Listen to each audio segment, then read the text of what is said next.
The other day, the state of Connecticut ratified the so-called Equal Rights Amendment, bringing at that point the total to 28 states out of the 38 required to graft the amendment onto the Constitution.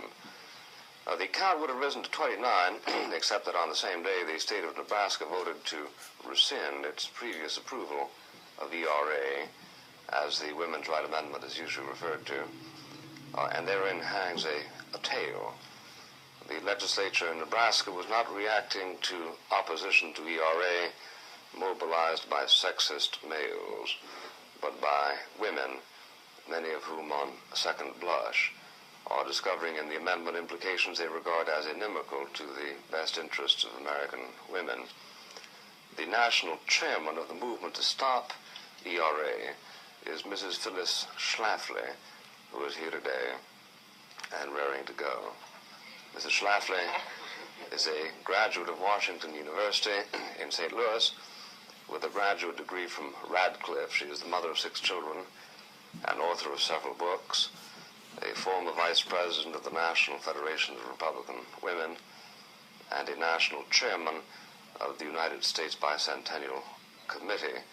Dr. Ann Scott is vice president for legislation for the National Organization of Women, which is ardently committed to ERA. Mrs. Scott is a writer who took a doctorate at the University of Seattle studying Shakespeare.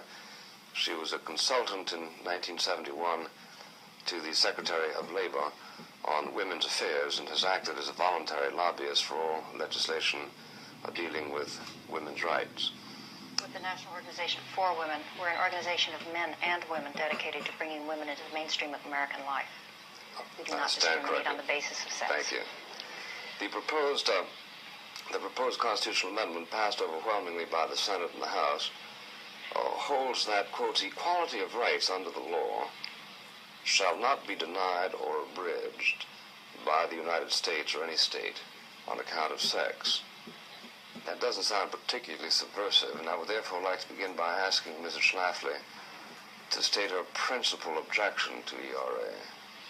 Well, it's the very innocuous wording of the amendment that is the reason why many people didn't realize in the beginning what unfortunate consequences it would have. But fortunately, the amending process calls for a full-blown debate in the state legislatures around the country, and this is where we find out some of the things that were not originally realized by many people who voted for it. We find, as we look into the matter, that ERA won't give women anything which they haven't already got or have a way of getting. But on the other hand, it will take away from women some of the most important rights and benefits and exemptions we now have. What would be an example of that? Well, a great glaring example on which there's full agreement between both the proponents and the opponents is the matter of the draft. Women are exempt from the draft. Selective service says only young men of age 18 have to register. But the Equal Rights Amendment will positively make women subject to the draft and on an equal basis with men. Nor could you have a system whereby the women would get all the nice, easy desk jobs and the men get all the fighting jobs. It would have to be equal across the board, in combat, on warships, and all up and down the line. Do you agree with that, Dr. Scott? There is no question that if the Equal Rights Amendment is passed, that women would become subject to the draft. However, I think that we have a situation now where the draft is going by the boards. And furthermore, I think the question is not one of the rights of women here, but it is the question of the draft. Clearly, no sane parent would want to see either child, either a son or a daughter, subject to the draft. But if women are to be citizens and citizens are to be subject to the draft, then women should take the responsibilities as well as the rights of citizenship. But it's not simply a question of being subject to the draft. It is also a question of denial of opportunity. There are many situations in which women could benefit from the draft. They already are in the service. You might become a war hero. Why not? Yeah. A woman did win the Congressional Medal of Honor. The second winner of the Congressional Medal of Honor in the United States was a woman, Dr. Elizabeth Blackwell. Yes. Interesting. Now, as many of you know, Phyllis Schlafly is no feminist. A simple Google search will reveal her Stop the ERA campaign, which was highly successful in mobilizing conservative forces to stop the Equal Rights Amendment. And her efforts, they spanned the time the Equal Rights Amendment was sent to the states for ratification, all the way up until 1982 when the amendment fell 3 states short of the 38-state requisite for amending the United States Constitution. Now, the text of the amendment, and you heard the quote, but I'll read the exact proposed text of the Equal Rights Amendment to you just for accuracy here. Particularly, I'll read Section 1, which states, quote, "Equality of rights under the law shall not be denied or abridged by the United States or by any state on account of sex." End quote. Now, in reading that statement, it becomes apparent that no men's rights activist can possibly disagree or disavow this simple statement. In fact, it's unequivocally what the men's rights activists should strive for. And I'm supremely confident in saying that anybody that wishes to not have an amendment such as this in the United States Constitution would then be running counterintuitive to the claimed goals of men's rights activism. You simply cannot mount a reasonable defense against putting this language in the Constitution of any free nation and also maintain your bona fide MRA status in doing so, because remember that men's rights activism is about equality under the law between the sexes. You either are for equality under the law between the sexes or you aren't. There cannot be an in-between. No ambiguities can be made. The language is simple, concise, and clear. So I want you then to imagine the ramifications of this kind of language being inserted into the highest legal document in the free world, the United States Constitution. Imagine the ramifications of that. Put aside the fact that feminists wanted this amendment in place for their own selfish reasons, and ask yourself, what is the potential for an organized MRA political sphere to point at the new language in the United States Constitution and say that, for example, studies show that men face more jail time on average for committing the same crimes as women, or imagine the original offending issue. Congress cannot, under the Equal Rights Amendment, demand that men are legally forced to sign selective service documents for their right to vote when women don't have to either. The language, again, is clear. No discrimination based on sex. That's what the MRA wants, correct? Now, I shouldn't have to tell you that for the MRAs, it would be immensely conducive to their political needs to have the Constitution specifically state that it cannot discriminate against sex, even if previous amendments already bar discrimination based on race. And even if we argue that these previous amendments are already sufficient, cold hard language inscribed into the Constitution prohibiting sex-based discrimination would be a powerful tool against the propensity for feminists to implement their particularly cherry-picked brand of gender equality. And yet, when push came to shove, the striking down of this amendment came not from feminist interests, but from the conservative traditionalist right. I mean, this interview in particular is remarkable in that although the feminist debater is, of course, full of bluster and political posturing, we know feminists don't really actually want to see women have to earn their equality in the front lines any more than traditionalist white knights do. Feminism is, after all, female advocacy at all costs. But as far as this feminist goes, the argumentation she expressed is what sounds to me like the ideal men's rights platform in regards to the issue at hand. That is, according to her words, and I'm quoting here, probably paraphrasing you can call it, but I think I'll get the gist here. She says, "The draft is an inherently oppressive institution that should be done away with, but if we are to have it and women want equal rights, then they should be expected to sign up for selective service just like men do. Either do away with selective service or implement equal treatment regardless of gender under the law." Now, I know I'm repeating this a lot, but to reiterate, any question of men's rights can, to essentially a scientific exactitude, be answered by the question, is it against equality under the law between the sexes, or is it for equality under the law between the sexes? This feminist woman, although I don't believe it to be altruistic for a second, phrased her wording exactly along the lines of equality under the law, while Phyllis Schlafly was quoted as saying, quote, that the Equal Rights Amendment won't actually give women anything they don't already have, but will in fact take some of the important rights, benefits, and exemptions that women have had historically, particularly I refer to the draft, end quote. Notice that she said rights, then benefits, then exemptions for being a woman. Now, speaking about cherry-picked equality, we've been led to believe in the men's movement by traditionalist conservatives that the right doesn't look at gender, that they teach that everybody is an individual under the law, that identity politics is a bastion and signature of the left. Why then has it reared its ugly head in the trad-con right for everyone to see once the chance of real equality enshrined into the Constitution makes itself available? Let's talk about non-feminism. This purveyor of feminism is the great evil and justice of our time mentality. What says the non-feminist here? Have you looked up from your gnashing of teeth at your golden Stenian shrine of anti-feminism? Have you looked up yet to notice that while you were indulging in your 10 minutes hate of feminism over and over again, a woman called Phyllis Schlafly about as non-feminist as they come, mobilized a political reckoning that stopped an amendment to the United States Constitution barring discrimination based on sex. Would you care to explain to me just how the feminists are responsible and to blame for this one?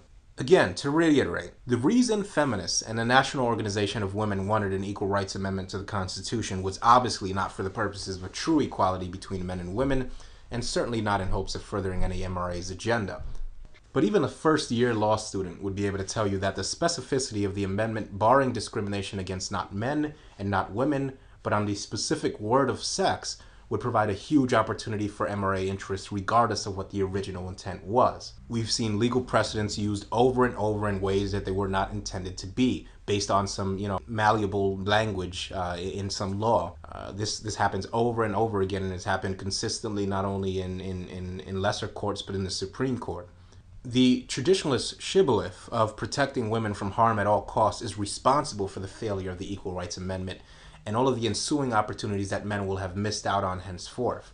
This should exist as a lesson to us that it's not just feminists who want a special kind of equality when it comes to women, that for all of their talk about libertarian values and for all of their sanctimonious flag-worshipping liberty and freedom for all bullshit, they, meaning traditionalists, are still just as guilty of a desire to have institutionalized privileges for women. They justify it by selling men a plate of pig slop dripping with chivalry and outdated tradition. They cover it up in euphemisms and homemaking and family values. But in the end, telling men that you should face the possibility of getting shot at more than a woman for the same amount of freedoms is no better, and certainly not one iota above the typical feminist brand of jurisprudence that has led us to affirmative action for women, or any other one of the injustices leveled against men under the operating assumption that women should be entitled to extra protections or exemptions simply for being female.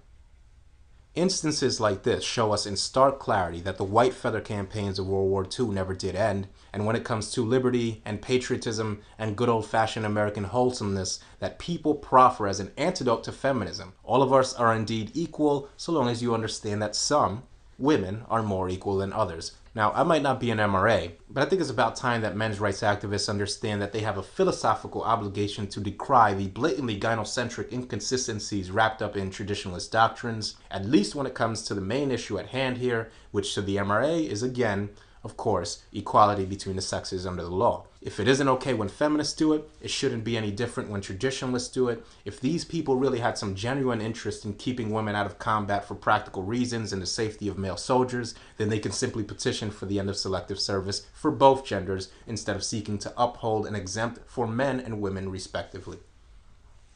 Juxtapositions and clashes of the two great manifestations of Western gynocentrism, these being traditionalism and feminism, are excellent case studies for us to observe and really get down to the bottom of why and how misandry and male disposability are allowed to persist in our society.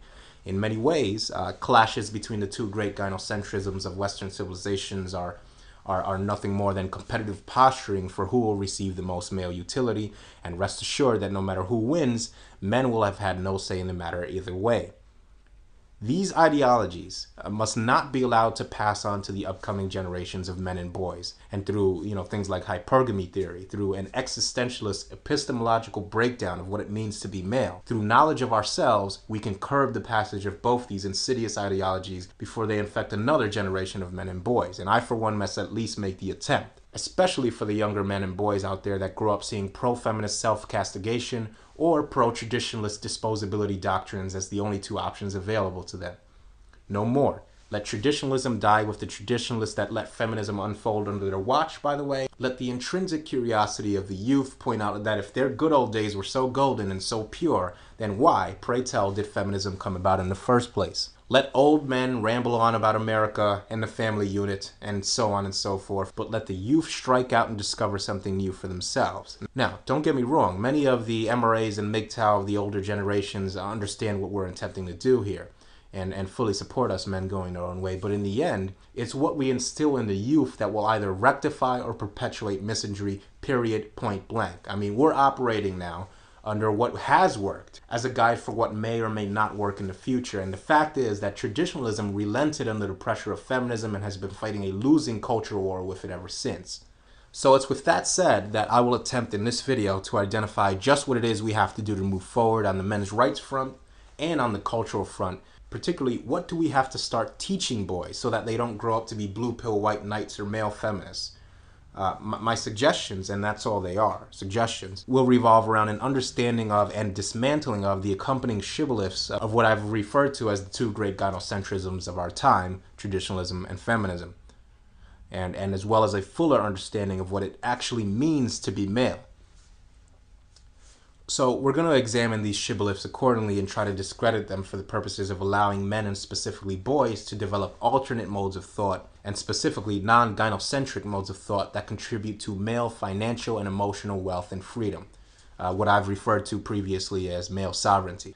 Now, the shibboleths I've mentioned generally have their basis in traditional gender roles, but have carried on, rather seamlessly into the fabric of feminism. Feminism will not be portrayed here as some great evil, but as simply as a great revelation, a great exercise in pulling back the curtains and examining what's really going on behind the scenes of this little play we call civilization. We will not get mad at the wrench thrown into the gears for jamming up a machine that we're just discovering was there. We take the wrench out, we watch what happens, we record what happens, and we derive benefit from it. That's all we're going to do here. But before I do present to you these shibboleths to be deconstructed, we have to first ask an important question of biological realities and dependencies that men have. I mean, what predilections are we stuck with as men? The portion of the great Western gynocentrisms that appeals to biology cannot be ignored and should be explored in as much detail and depth as possible.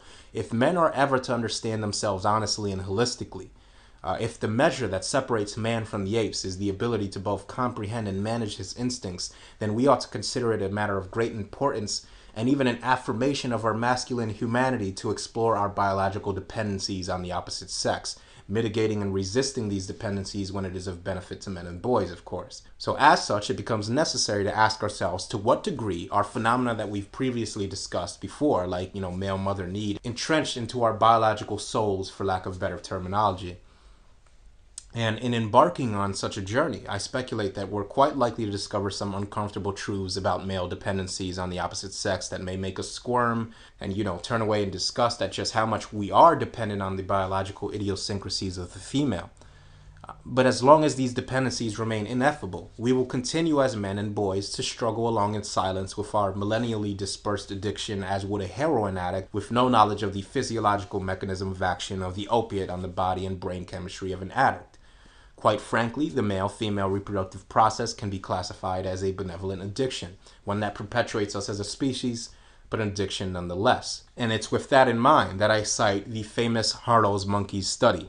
Now, this is one of my favorite psychological studies of all time.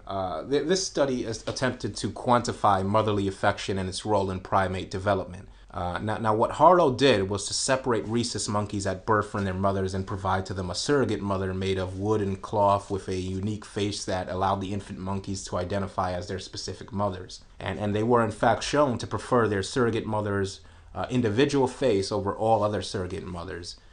And also you had a comfort variable that was established. So the surrogate mothers were fixed with a warming mechanism, and the cloth allowed for the grasping of the surrogate mother, which satiated an instinctual biological comfort mechanism for rhesus monkeys. Rhesus monkeys need to clutch and grab as a means of expressing and deriving comfort from their mothers.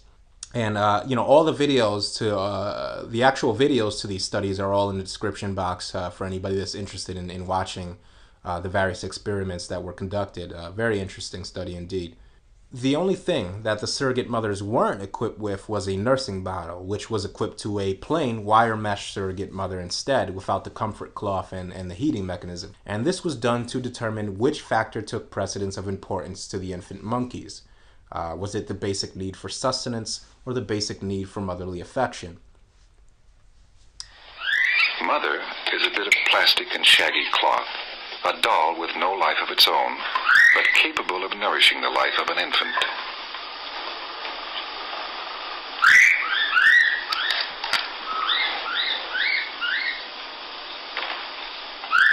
The monkey will come to depend upon this doll to satisfy basic necessities of life. Not only nourishment, but a deeper psychological need for comfort and security. In primate infants, there is an instinctive need to cling to another body, soft and warm. Food or security, which is motherhood's stronger appeal? Alongside a warm, familiar mother of cloth, is a stark wire doll set up as nothing more than a feeding machine. On a cloth mother which has no milk to nourish him, but fulfills some fundamental needs. This experiment revolves around one simple question. Will the infant monkey switch his affection to a wire mother which offers food and life itself?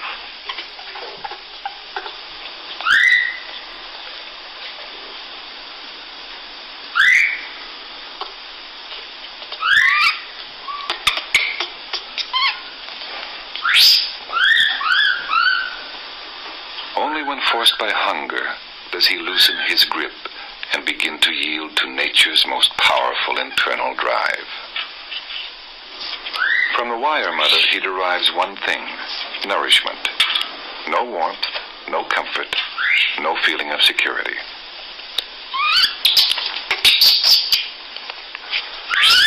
After feeding, he returns to spend up to 22 hours a day near the only mother he knows.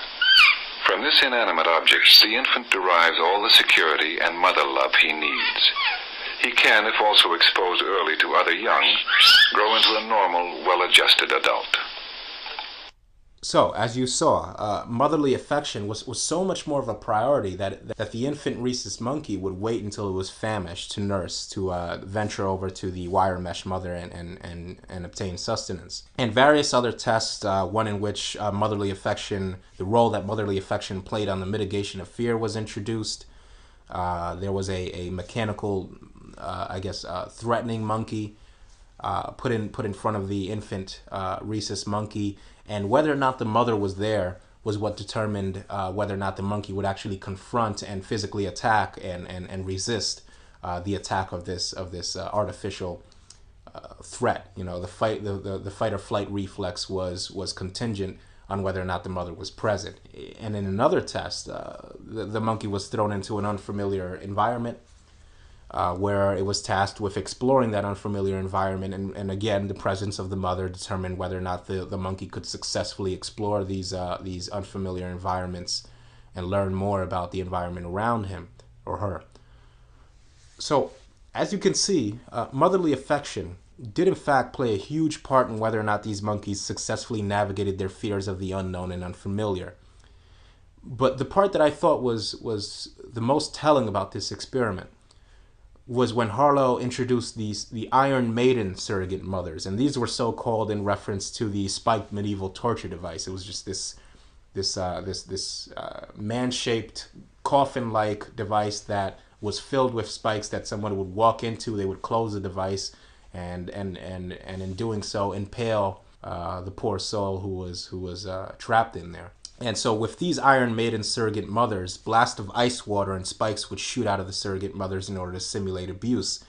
And the fascinating part was that it turned out that even still, the infant monkeys craved comfort so badly. I mean, they needed their mothers so intensively that they still would not let their mothers go, even during these bouts of abuse. They needed to cling to their mother even when they serially abused them. Now, I referenced this study to highlight just how strong the ingrained need for motherly affection can be in a species that shares upward of 94% of our DNA. I cite this study not to definitively prove anything about human nature, but to pose a question about it. And so the question that needs to be asked is, to what degree are human beings, and for our purposes specifically, human boys, beholden to these same maternal needs? And does this also translate later in life to male mother need in courtship? I suspect the answer to this question is paramount to decoding the innermost workings of the male mind. Now, in my video on male mother need and civilizational male draw, I talk of a propensity, specifically in the uneducated, uninitiated blue pill male, to seek solace in the fantasy that there exists somewhere, I'm quoting directly here, that there exists somewhere a kind, caring, exceptionally warm woman that will demand of him only what he demands of her. That is, simple companionship and affection. It's a type of unconditionalism. He seeks the one pure woman who isn't with him for her own biological self-interest.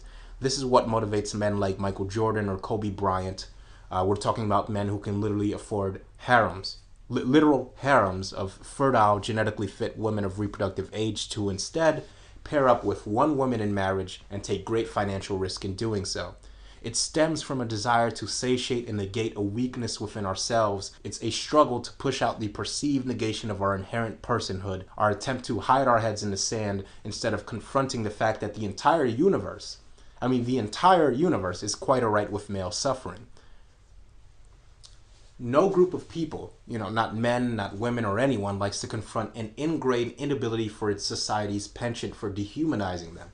Instead of accepting this, we, men, seek an exception that isn't there, and the closest comparison that most men have to a woman that never did judge them on their utility is their mother. So on some subconscious level, we look for a mother within the woman and within the wife. The point of me bringing this up is because for men and boys to truly understand themselves, for them to have any future at all that isn't a perpetuation of some gynocentrism, we need to understand our weakness, our biological predispositions to remain servile to the human female. It's a matter of necessity that we understand this in much greater detail than we do today. Studies need to take place, accurate conclusions need to be drawn. I'm not going to bore you with some screed about how we just need to stop feminism. Those of you smart enough to see it clearly know that feminism is and always has been a symptom of a much greater affliction. The only cure to this affliction is to understand the primitive animal residing in the male mind and not cage it, not repress it, but to embrace it as a part of us. So, in terms of our biological dependencies on women, we know that young boys and the men they eventually become cannot be cured of this maladaptation. The trait will persist and there's no way we can extricate it. Thus, since it cannot be removed from the male psyche, it must be controlled first by realizing it is there and managing it accordingly.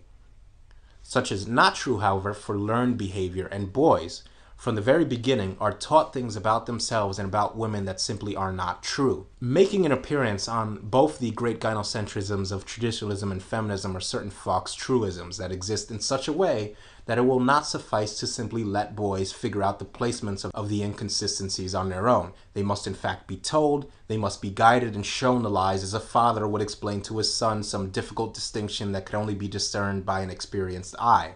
And this is where we can change. This is where the minds of boys are fluid and malleable, and so we have the difficult task of inspecting what I'll call the 5 monkeys scenario for the human male. Let's first familiarize ourselves with the 5 monkeys scenario for primates. So,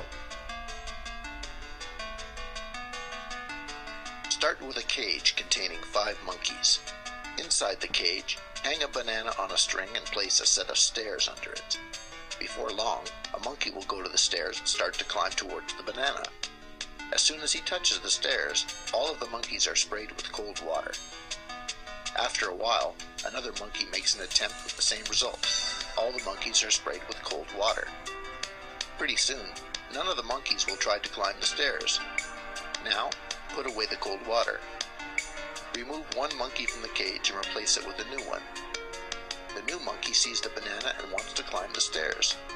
To his surprise and horror, all of the other monkeys attack him. After another attempt and attack, he knows that if he tries to climb the stairs, he will be assaulted. Next, remove another of the original 5 monkeys and replace it with a new one. The newcomer goes to the stairs and is attacked. The previous newcomer takes part in the punishment with enthusiasm. Likewise, replace a third original monkey with a new one, then a fourth, then a fifth. Every time the newest monkey takes to the stairs, he is attacked. Most of the monkeys that are beating him have no idea why they were not permitted to climb the stairs or why they are participating in the beating of the newest monkey. After replacing all the original monkeys, none of the remaining monkeys have ever been sprayed with cold water. Nevertheless, no monkey ever again approaches the stairs to try for the banana. Why not? Because as far as they know, that's the way it's always been done around here. So it becomes then imperative that we ask ourselves, what traditions and customs do we instill into boys, and are we simply perpetuating these traditions because we're vaguely aware of a past that a now defunct tradition or custom once pertained to effectively?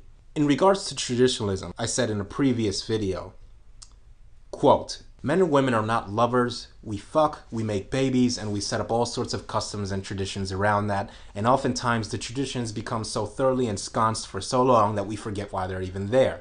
When we forget why they're there in the first place, we can no longer judge when they cease to be useful, And that is what happened, unfortunately, with traditionalism. We created the lies of romantic love and chivalry because men needed to believe in women being with him because they loved them instead of because they needed them. And when women figured out that they no longer needed men, that they could work for themselves or rely on government to extract wealth from men, that little fantasy was shattered into a billion pieces almost in a thunderclap.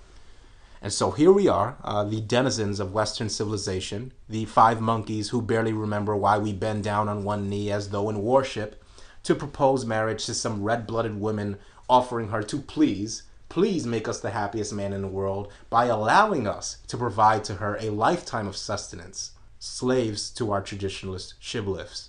So what are these shibboleths? Well, let's start with the homemaker shibboleth. It's up to us to take a long, hard look at gender traditions and ask ourselves whether or not they're still actually useful. If not, we must do away with them. The woman as the homemaker traditionalist shibboleth is responsible for alimony. It's responsible for another shibboleth, the presumption of motherhood. And it's also responsible for the reason that women get custody of children in the vast majority upon divorce. Women, when looking at their traditional gender roles circa 1950, 60-ish, no longer saw any reason to adhere to them. They cast them aside and they haven't looked back since. And it's time for us to cast off archaic traditions as well and to reject women and men that seek to bind them to us. If a woman tells you women are naturally more nurturing, tell her that you can be just as nurturing as her and that any woman of yours will be expected to split as extensively as possible the task of child rearing. You want to nurture and watch your children grow up just as much as she does, and if she has a problem with this, then she is inferior stock. Don't breed with inferior stock. Men must be taught to want and demand just as much time in their child's early development, especially for boys, as women do. You can't do that if you're working 70 hours a week because you're trying to be a real man and provide. You understand me? And do not bring children into an environment where one parent is expected to essentially alienate himself because of a cultural norm that expects him to do so that the other parent, by virtue of her possession of a vagina, can spend more quality time with that child. I mean, what type of message would that send to your son? Did you ever think about that? I'd imagine that it conveys to him that he is for some reason less deserving than the woman he eventually reproduces with to time with his children. What a disgusting message to send to your male progeny. Our society is one in which men are indoctrinated from birth into a hyper-obsession with passing on their genetics. Without a doubt, organisms exist to perpetuate themselves and reproduce. Nobody denies this. But boys, specifically, are so bombarded with the pressure to measure themselves based on this genetic rat race that we've lost sight of the bigger picture here. What is it worth to reproduce, to pass on your genetic lineage, to create another human being, if because of the context in which you achieve that reproduction, you can't even instill values and legacy and culture into your children? People that have this, reverence of reproduction as though it's the entire reason for existing are simply base animals worshiping their own instincts. There's much, much more in the bigger picture here. I've come across one troll who will remain unnamed here on YouTube, who I had to ban, that actually brags about paying child support, even though his wife is the one that allows him, keyword allows him, visitation. He doesn't even care because, he got to reproduce. Meanwhile, his wife has custody, probably uses his child support money to spend on her new boyfriend. I'm sure his daughter will grow up with some sort of fucked up daddy issues the rest of her life, but congrats, you got to reproduce, so what do you care, right? Not fucking good enough for me. Now, currently, I'm undecided on kids. I know for a fact I don't want any right now. In the future, this may change. Who knows? But one thing I do know is no woman on this planet is going to use my kid as an excuse to sit on her ass and do nothing for the rest of her life, depriving me of quality time with my offspring because I am so beholden to my instincts that I can't realize that if that's how it's going to be, then it's not even worth it to reproduce. And these are the lessons that we need to teach to boys about reproduction. These are the counter traditions to traditionalism that we must, as fathers, begin to instill into our sons especially. This is the informal education that will actually maximize male potential and keep male wealth, health, and prosperity in the hands of the men that actually cultivated and worked for it. Let's talk about the value of homemaking. This is another shibboleth that should be deconstructed and explained thoroughly to men. It amounts essentially to a cultural writ of leisure for the female gender and has its manifestations, of course, as with all of these things, in the two great gynocentrisms of our time. It cannot be understood enough. It cannot be explained enough just how much alike feminism and traditionalism are in their stated goal. They differ in practice, but very rarely in purpose. The intention is, of course, who will sustain women and their children? Who will take on the egregious burden of women and children and allow them to live in a life of relative leisure? The question, of course, is rhetorical, since in both the traditional sense and the feminist sense, the answer must always be men. So in traditionalism, we see this mimetic portrayal of the worth of homemaking. But what is homemaking really? Well, it's a euphemism for the veneration of tasks that a particularly intelligent and well-coached chimpanzee could be taught to do. These are your essential domestic duties that single bachelor men all do while still paying their rent and holding down a job. We're talking about cooking, cleaning, laundry, washing dishes, etc. We're talking about skills that are so fundamentally basic to learn and implement that they can hardly be considered a legitimate form of work, since after all, things like cooking, for a great many men, myself included, are hobbies.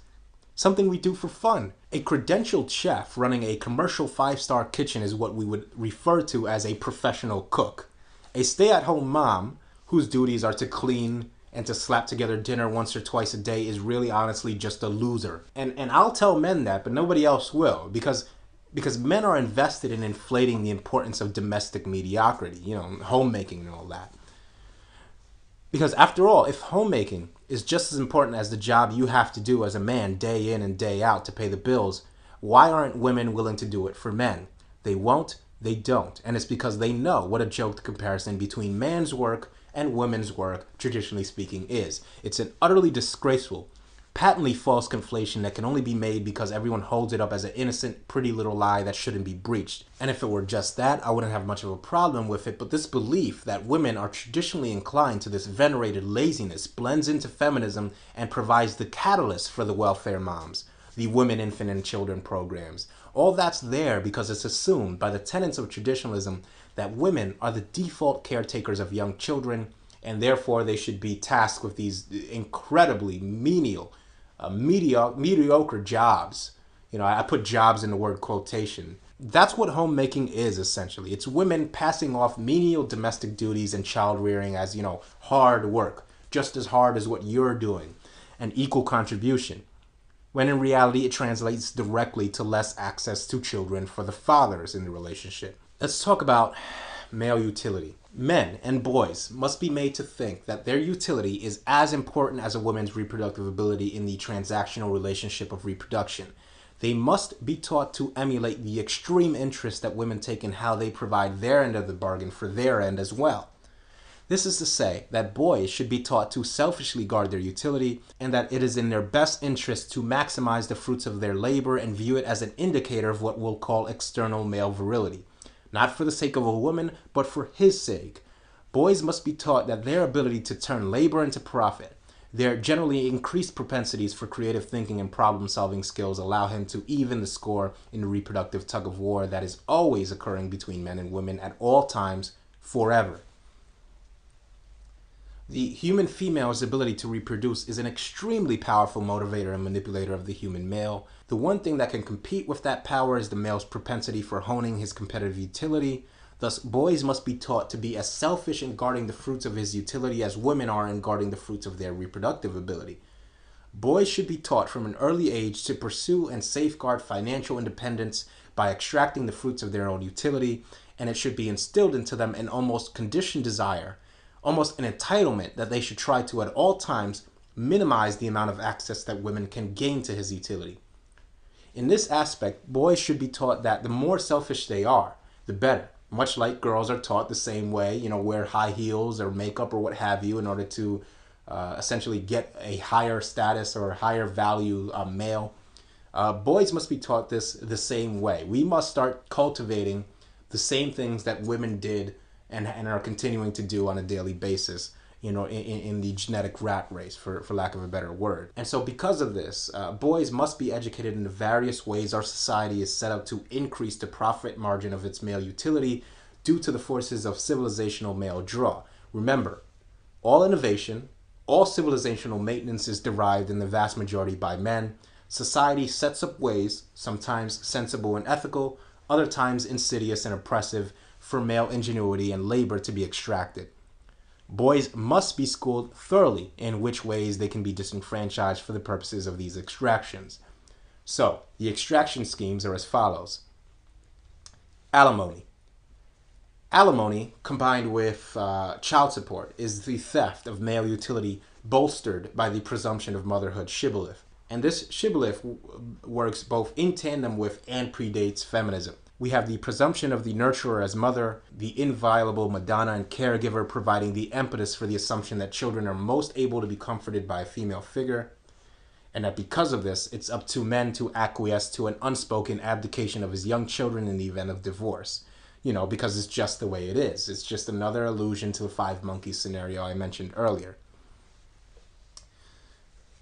In order to illustrate this, I want to bring your attention to a certain website, and I can't take credit for this. This excellent find actually comes courtesy of A Voice for Men in their recent article titled, I believe, Traditionalists and Their White Knights, which is also in the description box. And there's some excellent rebuttals of traditionalism in the comments section. I suggest all of you go and check that right now. But the site is called Feminine Mystique by a self-professed, get this, traditional woman rights activist. I want to show you this because it just helps so much to put into perspective the pure gynocentrism at the core of traditionalism.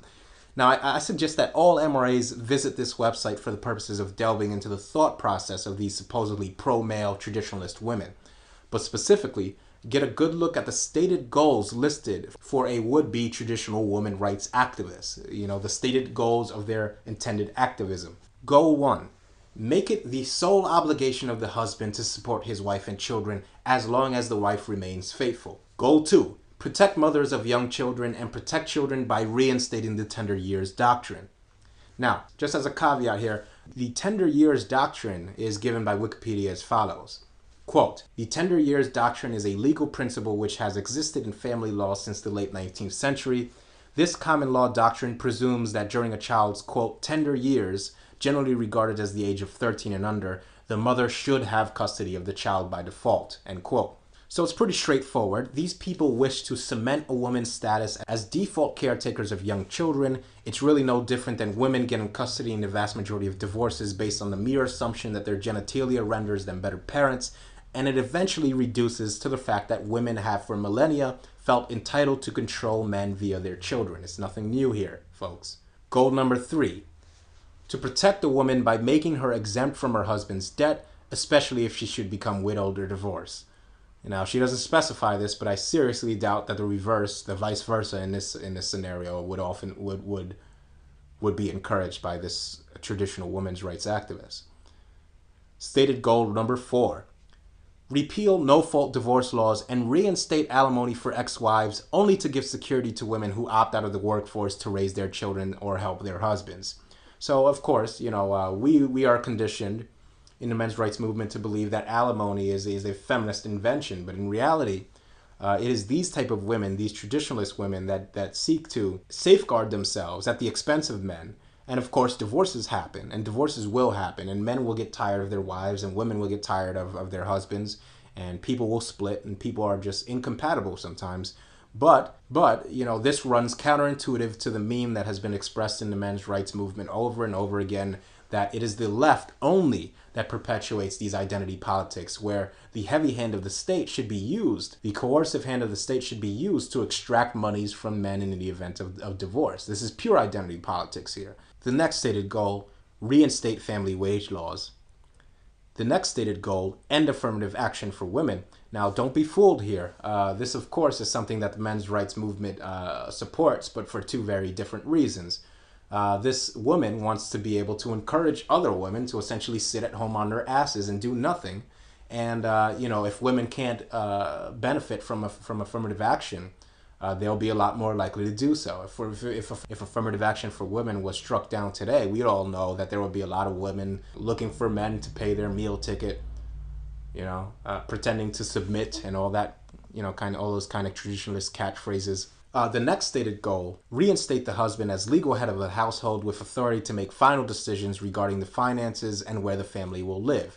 She, of course, leaves out that this only applies, you know, during the marriage. In the event of divorce, it's quite clear what she wants to happen with your monies when that process is going forth. Here's another one. Encourage women to refrain from sexual activities until the male commits to marry and provide for her. Now, is this the type of women that you want to pair up with? And this shows the manipulative nature of the traditionalist women who uses sex as a weapon. She's essentially saying, if you don't do what I want, you won't get access to sex. And so she's essentially basically telling you that I'm not with you because I like you, because I think that you're attractive, or I like your personality, or what have you.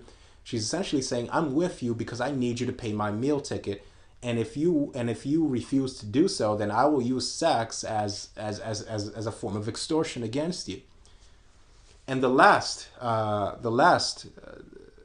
stated goal here, and this is definitely one of the most telling: reinstating common law rights for women that were repealed in the name of equality, such as her right to recover damages for breach of promise to marry and seduction. So, in other words, if you suppose, quote, seduce a woman, and she's somehow under the impression that you're going to marry her, she wants to be able to sue you, basically, to extract monies from you for the promise of marriage. Forget about the fact that sometimes people could say they want to go into marriage and change their mind later on. She wants women to be able to sue men, for breach of promise of marriage. These people, these are not our friends, gentlemen.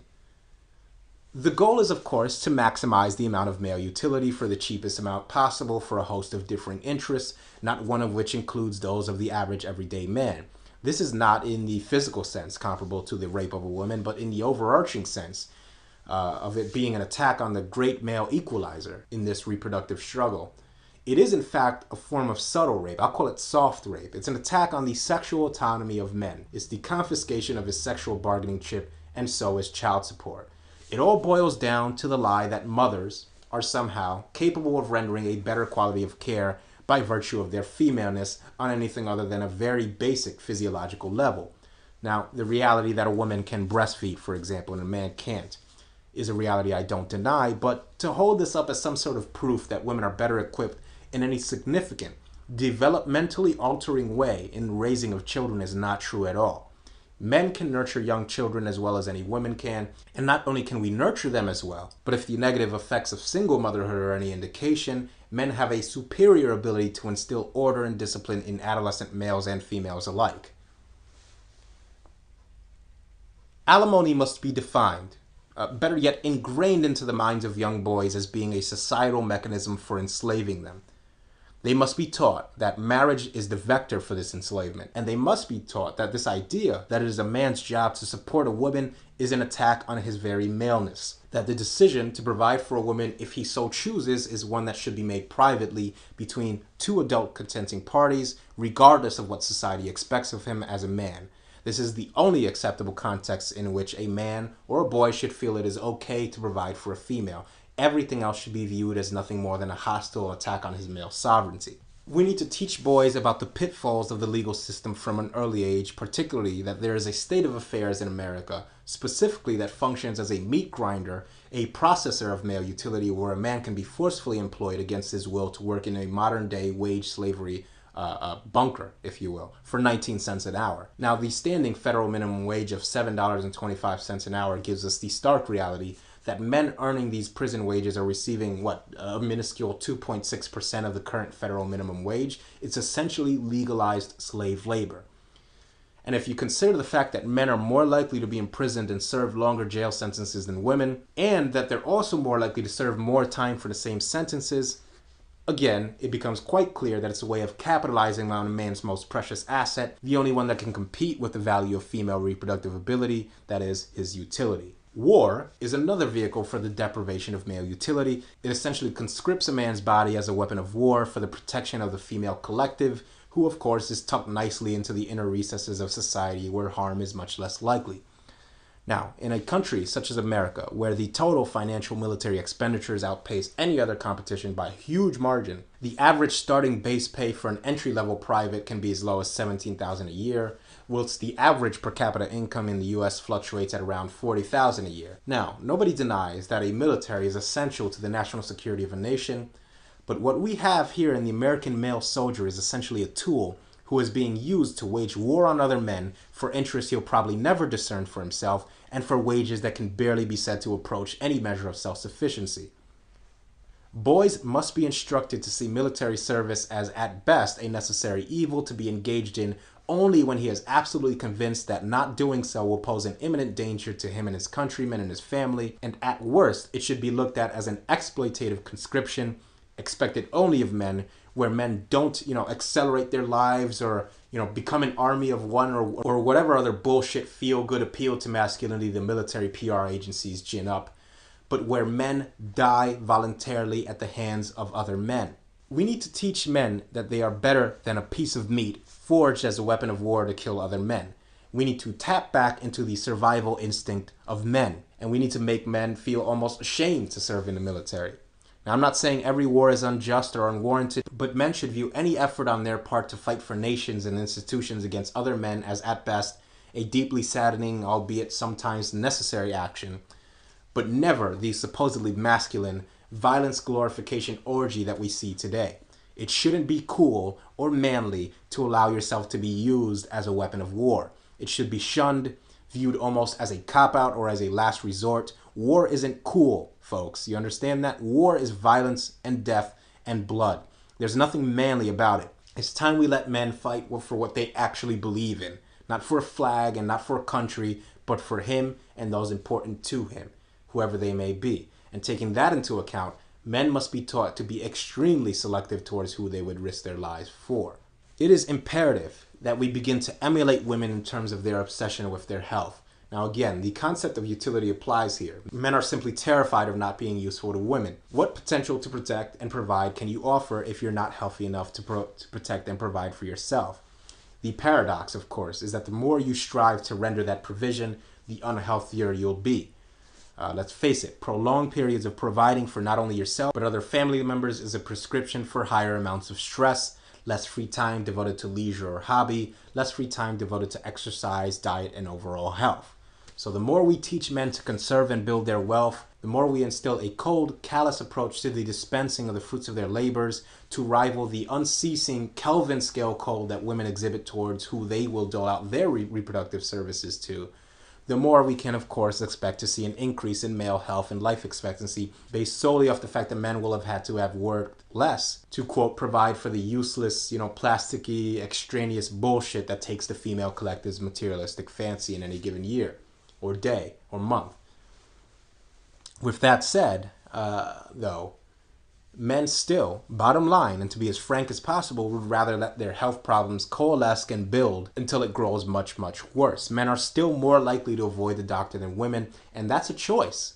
That's a flaw within us. That's something that we are responsible for. The more women's obsession with their health looks unreasonable to your male mind, the more you should strive to emulate it. Now, I have what can only be described as a borderline overzealous relationship with my doctor. If I sneeze the wrong way, I go to my doctor. And you know where I learned that from? I learned it from women, and men need to learn it too. We need to educate males from boyhood about the prostate, about testosterone, about the things that make them male. We need to show a willingness to spend money on research into optimum male health and diet and exercise regimens. We need to demand, absolutely, that any government dollars spent on healthcare will be spent on men as much as women. We need to aggressively pursue scientific study into cancers of the prostate, testicular cancer, and any and all other male-specific diseases or disorders. We, meaning men, need to re-enter, this is key, we need to re-enter the discussion on male mental health by any means necessary. Now, because of the whole Sandy Hook thing, there's a huge debate going on about male mental health, and almost all of the discussion is taking place within a context of blame and stigmatization of men, and particularly boys. We need to push our way, militantly if need be, into academia on all levels and demand that men be allowed access to boys in education, period. We need to fight to get them away from the system that women and feminists exist in. And we need to reconnect them with the presence of masculinity from the very earliest ages. And the fact is that they have failed boys miserably. I would go as far as to say that the amount to which these women have failed boys, and yes, I'm making a prejudicial statement about female educators, deal with it or unsubscribe, that the amount to which these women have failed boys is borderline criminal. And what they've done essentially is to rob boys of their destiny because they don't learn the pathetic way that women do. You know, they fidget, they clamor, they explore, they discover, and that, they said, was a mental health, quote, problem. And they proceeded then to medicate away everything good about boys because they just didn't care. They just didn't give a fuck. Well, if female educators can't protect boys, then men will have to step in and do it militantly until the issue is resolved. And by the way, serotonin reuptake inhibitors are not a resolution under any context at all, full stop. I mean, let's actually discuss the details here, especially in terms of these serotonin reuptake inhibitors that are being prescribed to boys, because we have to put into context what's actually going on here, just in case there's any confusion as to what the actual crime that took place really is. We're dealing with a mass miseducation of boys.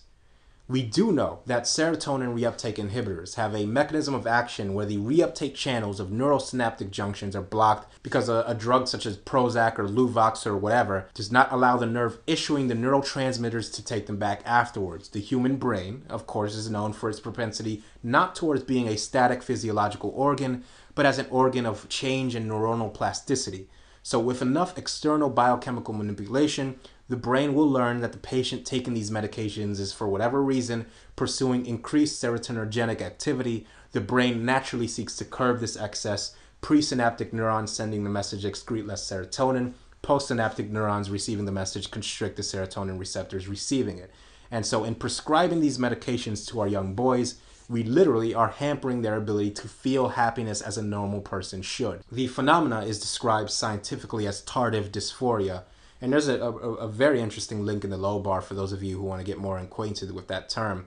But basically, it means that prolonged ingestion of these serotonin reuptake inhibitors cause depressive symptoms so severe that normal approaches, including the consumption of these SSRI drugs, no longer have any perceivable effect on depression. And this was all under the auspices of the supposedly more nurturing gender. You know, we're talking about the soccer moms who insist that daddy work to pay the bills, but trust some, school psychologist to his and her own son's mental well-being to the point where she allows him to be drugged. Again, this is all because we're instructing boys under predominantly female teachers who don't understand how they learn and quite frankly can't understand how they learn. And this isn't fully feminism here.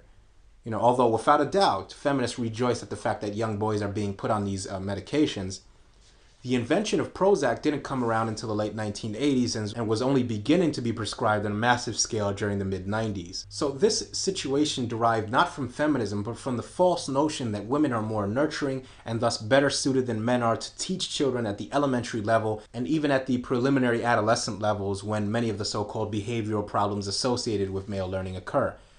In other words, the female saturation that boys are confronted with are a manifestation of the veneration of motherhood, the divine feminism, which has its roots in traditionalist constructs and customs. So again, what's needed here is an aggressive, culturally militant push on the part of men who give a fuck about boys, not restoring the family, not repairing gender relations, but men that actually care about boys, forcing their way back into the school systems, armed with studies highlighting gender differences in adolescent boys and girls, showing that we do in fact learn differently and that we want men who understand boys to teach boys. Look at a picture of Albert Einstein's desk here. Do you see deadlines here? Or do you see any neat, ordered, structured female learning here?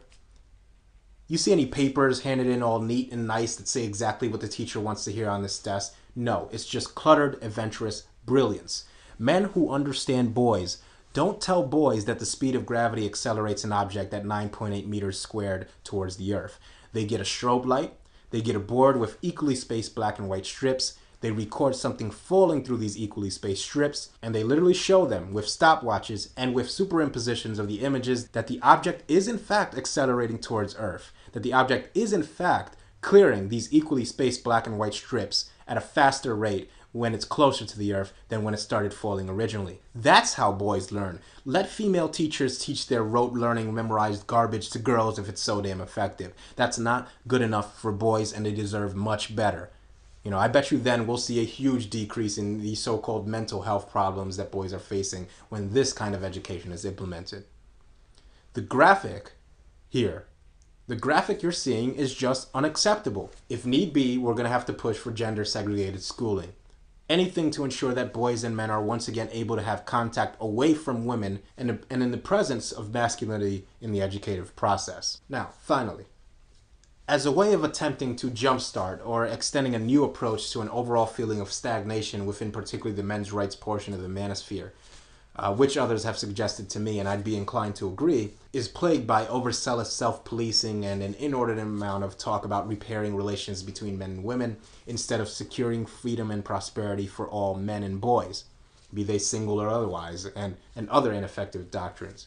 In hopes of mitigating this, I'm going to be discussing how this oversensitivity towards being perceived as misogynist has essentially stopped the men's movement directly in its tracks, entrapping it in a tiger's pit of back and forth with feminist trolls, for Trell and the like, where all that's ever discussed by MRAs is, quote, I'm not a misogynist, you're a misandrist. And the feminist, of course, will rebut with, misandry isn't real, silly, you're a misogynist. Repeat ad infinitum and nothing ever gets done ever. So, with that said, I maintain that the men's movement is a strictly non-violent movement. We do not advocate violence as a method of achieving our objectives. So to adhere to this, we need to be non-violent in our methods and actions, which leaves us nonetheless in a position of war, but in a metaphorical war, a war of words fought on the theater of perception.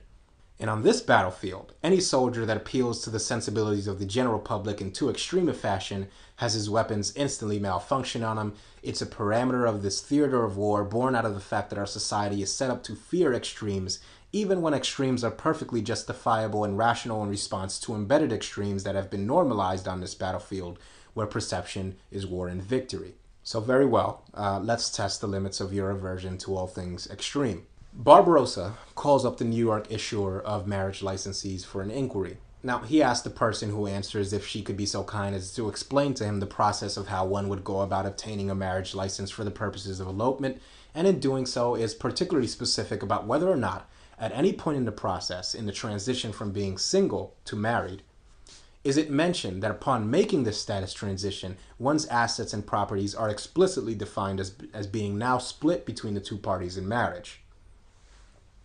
She answers that no such stipulation is mentioned, and it then dawns upon Barbarossa that upon entering into one of these marriage contracts, a man unknowingly signs away his wealth and property to a woman without giving written consent. A de facto divorce protocol has been agreed to. Divorce proceedings in the event are simply after-the-fact details. Barbarossa then realizes that it could very well have been him, had he not discovered the men's movement, who would have married into one of these situations. And thus it could also very well have been him who would, upon his divorce, be forced into a form of modernized slavery where my paycheck, the manifestation of my labor, would be garnished for the purposes of paying alimony to a woman who had no misgivings about visiting this legalized slavery on my person. Now, Barbarossa knows himself very well, and he knows that he hates violence. And he knows that he'll go to great lengths to avoid it. And yet, a part of him cannot shake the nagging suspicion that if he ever found himself enslaved in such a manner, well, let's just stop there and say that Barbarossa isn't getting married. If you're a visual listener to any degree, then hopefully that little digression painted the proper picture in your mind. Now, I took you to the precipice of extremism, the place where no one wishes to go, because in the end, this entire so-called movement is predicated on not sounding extreme. So I took you to an extreme. I let you peer over the edge to satiate your obsession, not because I want you to embrace that extreme, but because I want you to know what it looks like and calmly, without fear, understand why you naturally don't wish to be there. I don't pretend that the extreme is a place I want to be, but I also don't pretend that without access to the proper education, I couldn't have ended up there myself. Now, if these people in the men's movement had any real interest in stopping misogyny, they would ask themselves why feelings of hatred might manifest within men, particularly men that have been through a nasty divorce or that have had their children stripped away from them. Instead, they simply, like has been the status quo for millennia, try to ostracize and marginalize these men simply for experiencing the full range of human emotion, that is, happiness, joy, fear, confusion, anger, and yes, even hatred. They go on and on telling us that feminism is hatred against men, and then when women use the power feminism has granted them, they do nothing but spit on the men when they exhibit the same hatred back. It's actually a subtle form of male dehumanization. Women hate because of feminism, feminists hate because of feminism, but men, you see, men hate because they have somehow failed with women. It's their fault. It's the same old pussy pass bullshit. Now, if you agree with me that alimony or child support or being thrown in jail for child support non-payment or alimony non-payment is a form of modern-day slavery, we have to ask ourselves, who then is the slave and who is the slave owner? Well, we know that a man making alimony payments upon the annulment of a marriage in which he never explicitly or contractually agreed to render these payments upon said annulment is in fact enslaved. The woman who walked into the divorce office is in fact the slave owner. Now, as in early American slavery, there is a slave, there is a slave master, and there is a legal climate that allows the enslavement of others. As with American slavery, there was nothing illegal about owning slaves. There is nothing illegal today with forcing someone to give up the fruits of their labor under threat of jail time to a woman one was once married to. Are there noted differences between early American enslavement of Africans and the enslavement of men via alimony in modernity? Absolutely. Nobody denies this, and yet how can one deny the similarities? My videos have shown you, have proven to you that, for example, if you don't, or more importantly, can't pay your child support because you simply don't have the money, you can be imprisoned, locked in a cage. There are men, today, right now, who can't pay child support because they couldn't pay alimony, and some of those men are in jail as I speak. So, to revisit early American slavery and to reiterate, we have a slave master, and we have a legal climate tolerant of a form of enslavement. An African man enslaved in America saw a slave master, which he worked under, tell him, go pick me some cotton, boy. Go break your back, boy. You better work or hang, boy. And that slave master reminded him every day, psychologically, that his destiny was being deprived of him. His freedom was being stolen. Every day he was reminded of this by the presence of his slave master. So I'll ask you a question then. Is it surprising that he would hate his slave master? Is it possible that he would see that all of his people, or more importantly, all of the people that looked just like him, were enslaved by white slave masters? Would it be shocking to you that he would develop hatred towards white people? Would you treat him as though it was a character deficiency on his part that he developed this hatred? Nonsense. The actions of the slave master would be a pretty damn good explanation for the development of that hatred now, wouldn't it? Let's say the enslavement was reversed. Let's say all slave masters are now black. All slaves are now white.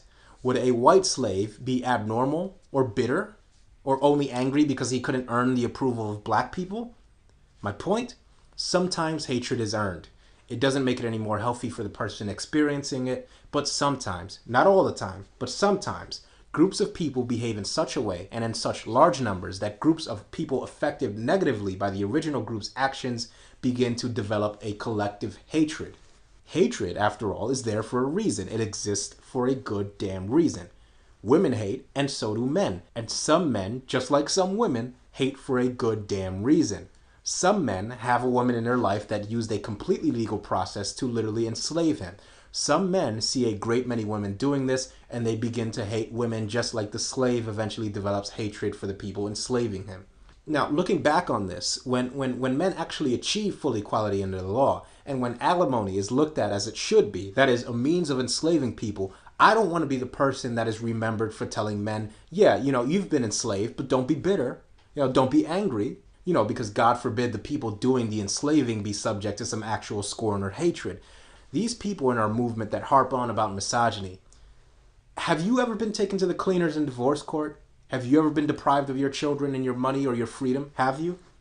No? Okay, so shut the fuck up, and how about you allow the men undergoing this the full range of human emotion? How about you stop telling these people what they're allowed to feel? How about you wait until your paycheck gets garnished before you even see it to go to some female so she can stay in your former house and fuck her new boyfriend while you don't even know if you're going to be homeless in a week? Yes, it happens a hell of a lot more than you think. And if you've gone through that, then you can come on your little high horse and tell men to check their misogyny. Go through the divorce court, get fucked over, pay attention to the gender that's doing the vast amount of fucking over and the gender that's getting fucked, and then lecture us on how and why hatred is so damn bad for us, you sanctimonious hypocrites. Hate doesn't come out of nowhere, people. It exists as a defense mechanism. Sometimes it is there to remind you that this person or these persons could very well make your life a living hell. Be suspicious of them. They've earned it. The divorces, the way women have used children as bargaining chips to be leveraged against men, the way they've stolen male wealth, you think that eventually some men wouldn't succumb to the allure of hatred after 50 years of this constant barrage? Like early American slavery, the fact that alimony was and still is legal should, by definition, produce some hatred of women and men having their wealth stolen from them. It's a simple product of human behavior. Feminism is the overarching tolerance of a profoundly evil ideology. Each slave is affected by the wider legality of feminism, but each slave also has a slave master that he has to see every day that forces him against his will by falling back on the profoundly evil yet legal forces of feminism to provide to her a quality of life she would not be able to provide without access to the fruits of his labors. If the same amount of men were divorcing women in the same numbers, getting them locked up, accusing them of crimes they didn't commit, you think that some women wouldn't be developing hatred for men?